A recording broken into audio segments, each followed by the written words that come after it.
नमस्कार मित्रों। अयोध्या में भगवान राम की प्राण प्रतिष्ठा हो गई है और इसके साथ ही हिंदू जनमानस में एक भावना आ रही है कि वैसे ही मूर्ति की स्थापना हम अपने घर के मंदिर में भी करें। और इस बारे में बहुत सारे प्रश्न मेरे पास आए हैं ईमेल के माध्यम से और व्हाट्सएप के माध्यम से फोन करके कि अगर हम भगवान राम की वैसी ही मूर्ति जैसी अयोध्या के गर्भगृह में स्थापित है अपने घर में स्थापित करते हैं तो क्या कुछ वास्तु के नियमों का परिपालन करना आवश्यक है और क्या क्या हमें ध्यान रखना चाहिए, क्या क्या सावधानी रखनी चाहिए। तो यह वीडियो बहुत महत्वपूर्ण है, बहुत ध्यान से देखिएगा। लेकिन देखिए, अगर आप किसी भी भगवान की अपने श्रद्धा जो भी देवी देवता है उनके स्थापित करते हैं तो वह आस्था और श्रद्धा का विषय है।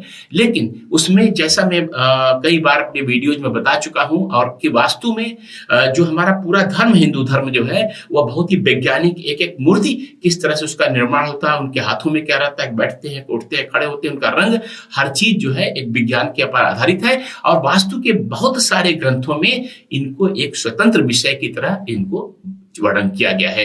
तो ज्यादा अच्छा हो कि हम उसी जिस महान वैज्ञानिक परंपरा से जुड़े हुए हैं उनका परिपालन करते हुए ही हम अपनी मूर्ति रखें। लेकिन अगर आपकी आस्था और श्रद्धा बलवती है तो आप ऐसे भी रख सकते हैं, मेरा कोई उसमें आपत्ति नहीं है। और कभी कभी ऐसा भी होता है कि आपकी आस्था, आपकी भावना इतनी प्रबल हो जाती है कि सारे वैज्ञानिक चीजें जो है निरर्थक हो जाती हैं।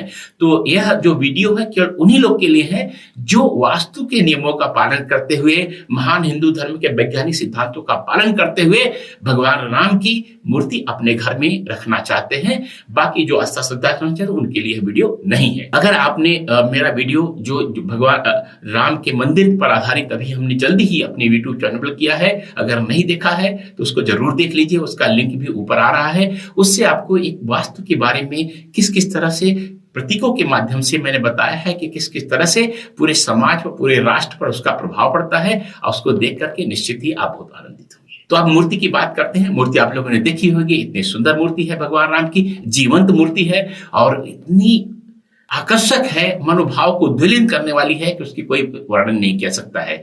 लेकिन जो वास्तु के नियम के अनुसार यह मूर्ति जो है स्थानक मुद्रा में है और समपाद अवस्था में है। यह वास्तु के तकनीकी विषय है, शब्द हैं जो जिन्होंने शास्त्रों का अध्ययन किया उनको ही मालूम है। गाइड बुक से पढ़े हुए वास्तु जो पढ़े हुए हैं वास्तु विशेषज्ञ उनको नहीं मालूम है। और इसमें मुख्यतः सूर्य ग्रह का जो है प्रभाव है और थोड़ा सा मंगल ग्रह का भी जो, क्योंकि धनुधारी है इसलिए मंगल ग्रह प्रभाव है, लेकिन मुख्यतः सूर्य ग्रह का जो प्रभाव है इसमें। तो अब इस मूर्ति को अगर आप अपने घर के मंदिर में रखना चाहते हैं तो पहली बात मैं बता दूं, ये जो भी मैं बता रहा हूं ये केवल घर के मंदिर के लिए है। यह सार्वजनिक मंदिर के नियम पर नियम नहीं लागू होते हैं, वह देवालय के अलग नियम होते हैं, उनका पालन करना चाहिए। तो अगर आप घर के मंदिर में रखना चाहते हैं या घर में इस मूर्ति को रखना चाहते हैं तो सबसे आदर्श बात यह है, अगर आप इस मूर्ति को अपने घर में रखना चाहते हैं तो सबसे अच्छी स्थिति इसकी पूर्व दिशा में है।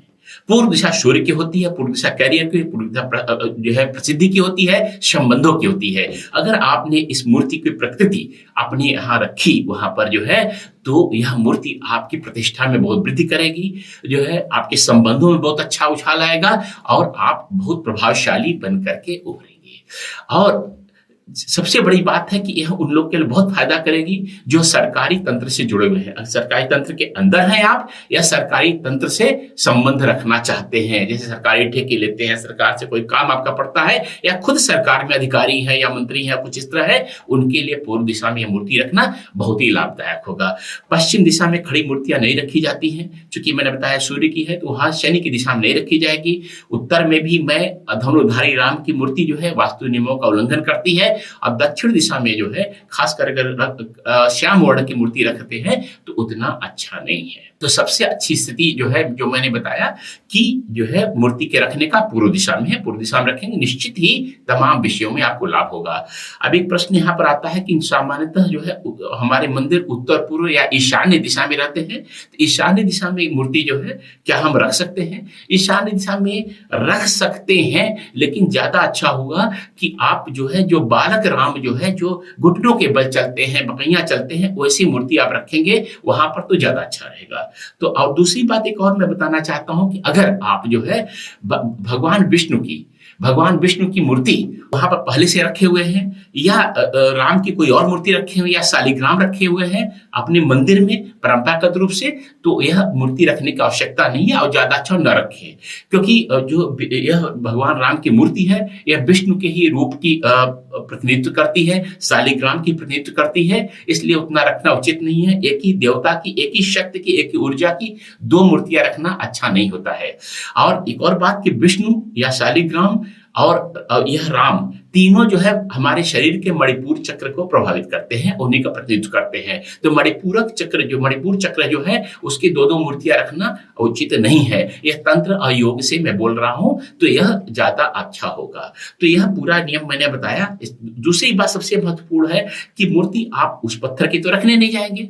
तो आप क्या हो रहा है कि मैंने देखा भी मार्केट में बहुत सारे जिंक के बने हुए, अल्युमिनियम के बने हुए, व्हाइट मेटल का के जो बिकती है और तमाम प्लास्टिक के, रेजिन की, ये सारी मूर्तियां भगवान राम की उस मूर्ति की प्रतिकृति बिकने लगी है। तो मैं एकदम मना करूंगा, ऐसी कोई मूर्ति घर के मंदिर में न रखें। आप ज्यादा जिन चीजों की रख सकते हैं, सबसे बड़े आप पत्थर की बनी मूर्ति रख सकते हैं, मिट्टी की बनी मूर्ति रख सकते हैं, शुद्ध मिट्टी से बनी हुई जो है, पीतल की रख सकते हैं, तांबे की रख सकते हैं, चांदी की रख सकते हैं, सोने की रख सकते हैं, ठीक है ना। इसके अलावा जो है और मूर्तियों की रखना उचित नहीं है, और किसी धातु में रखना, खासकर एल्यूमिनियम जो है, जिंक, इन सब धातुओं की रखना एकदम उचित नहीं है। तांबे की रखिए, चांदी, सोने, इन सब, पीतल, इन सब की रखिए, ठीक है ना। और सबसे अच्छा अगर आप रख सकते हैं तो पारद की बनी हुई मूर्ति रखिए। पारद की आप लोग जानते हैं कि ओरिजिनल पारद के जो है अष्टोदेवों में हमारी फर्म जो है ओरिजिनल पारद केवल वही लिख सकती है और शुद्ध पारद की हम ही रखते हैं जो है। तो इसके बारे में हमारे पास मांग आई, कुछ लोगों ने पारद की कहीं कहीं खरीदी भी और नकली मिली और उसकी गुणवत्ता अच्छी नहीं मिली है।